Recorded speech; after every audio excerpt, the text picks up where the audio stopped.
Bwana Yesu asifiwe sana. Ninawasalimu katika jina la Yesu. Ndugu zangu, leo ni siku nzuri ambayo Mungu ametupa neema. Tunaweza kujifunza kitu hapa kikakujenga, kikakusaidia na kikakuvusha hatua moja na hata hatua nyingine. Basi kuna somo ambalo nilishalifundisha wakati tulikuwa kwa kipindi cha maombi. Nitalielezea hapa ili kila mmoja ajifunze, limsaidie ili ajue wajibu wake katika maisha yake. Twende mbele za Mungu.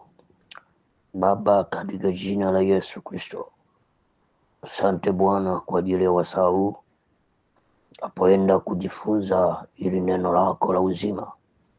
Ninaomba upande mbegu ndani ya mioyo ya watu waliofungwa na vifungo, ukapate kuwekwa huru. Ninaachilia damu yako katika ujumbe huu, ikatawale katika ulimwengu huu, katika jina la Yesu.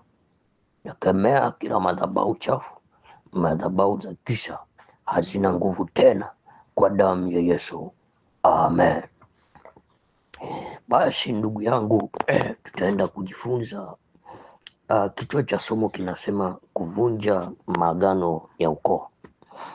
Kichwa cha somo kinasema kuvunja maagano ya ukoo. Ukisoma kitabu kile cha Yohana 8:36, Biblia inasema kwa basi mwana akiwaweka huru, mtakuwa huru kweli kweli. Ndugu yangu, unaweza ukajiuliza ni kwa nini pale msalabani Bwana Yesu alisema imekwisha? Unaweza ukajiuliza hilo swali. Pengine unaweza usipate jibu ambalo Yesu alisema kwamba imekwisha. Lakini tukija kusoma katika kitabu cha Yohana 19:30, Biblia inasema basi Yesu alipokwisha kuionja ile siki, alisema imekwisha. Akainama kichwa, akaisalimu roho yake.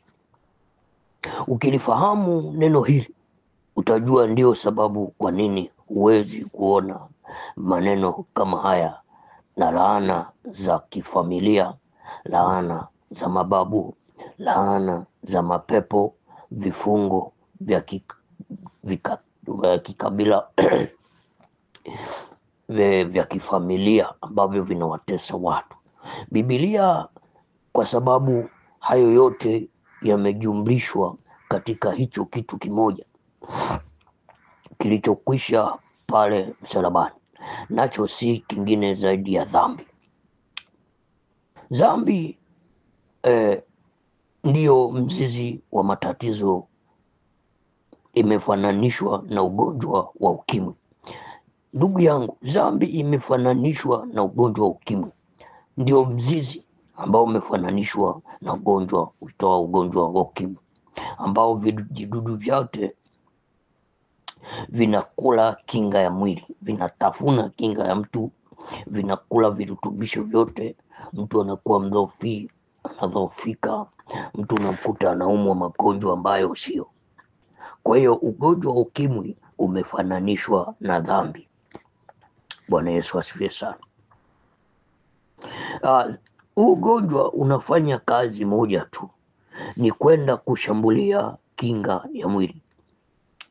Nashambulia kinga ya mwili na virutubisho vyote vya mwili na kuleta madhara mengine yote katika mwili vinavyosababishwa na magonjwa kwa mwanadamu na kuua kinga za mwili. Kinga ikisha kufa, ina maana kuwa mwili hauna ulinzi tena. Hapo ndipo kila aina ya ugonjwa unapata nafasi ya kuingia mara kwa mara. Mara unasikia mtu anaumwa na mkanda wa jeshi,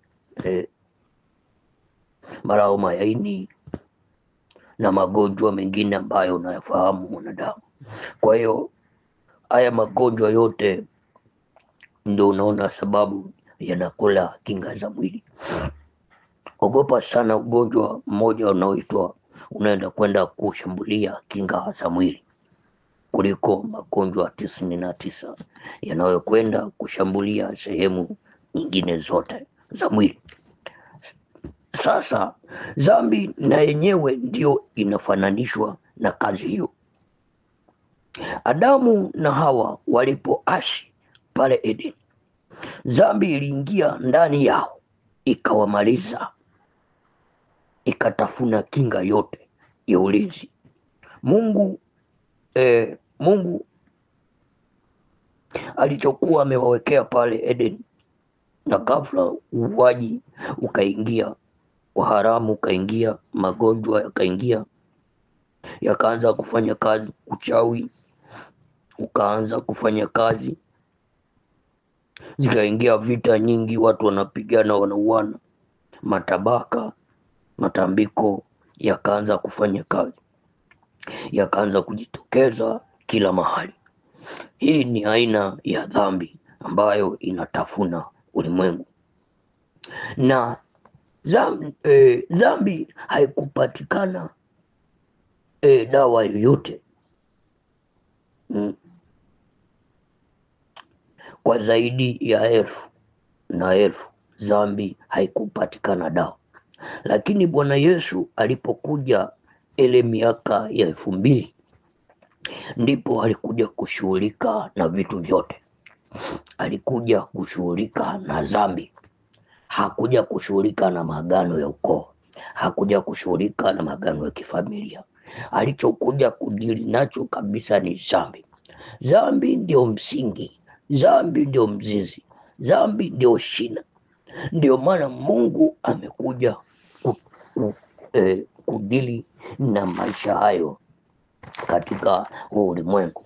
Mungu alipokuja kudili na dhambi, amekuja kuondoa dhambi. Dhambi ndio chipukizi ambayo inakuwa ni agano ambalo shetani anatumia kwa watu. Dhambi ndio anakuwa mzizi unaotafuna watu maisha yao. Lakini leo ndugu yangu, nikwambie kwamba unapokubali kuacha dhambi, ukajitwika mwenyewe msalaba wako, ukawa na Yesu, ukaishi maisha ya kupendeza Mungu, ukayaacha mambo ya kidunia, dhambi haikugusi, ndoto chafu hazitakugusa, wachawi hawatakufuatilia. Kwa sababu gani? Kwa sababu umeshakubali kumfuata Yesu, kwa sababu umeshakubali kuishi njia za Mungu. Watu wengi wanasema wameokoka, watu wengi wanapenda maombi, lakini dhambi ipo bado ndani yao, inawatafuna, inaendelea kuwatafuna.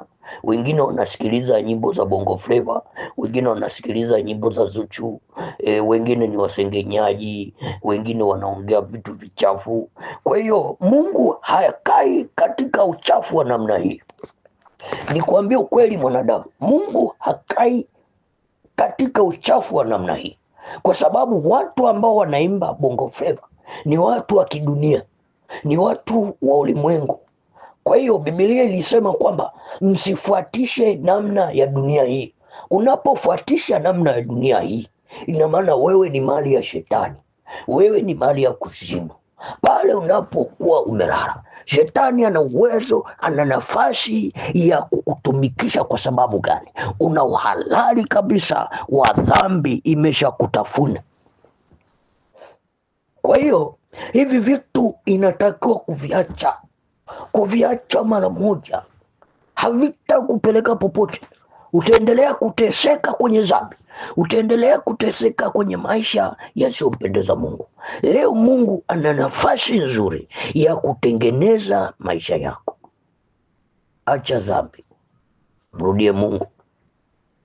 Tunaweza tukaomba, lakini bado dhambi iko ndani ya maisha yako, inaendelea kukutafuna, inakula kinga ya mwili, inakula, shetani anakula kinga za mwili wako. Kila siku unaota unazini, unaota una wanaume unaota kuna mapepo yanakuja wanatoa maisha yako, wanafanya vitu vichafu.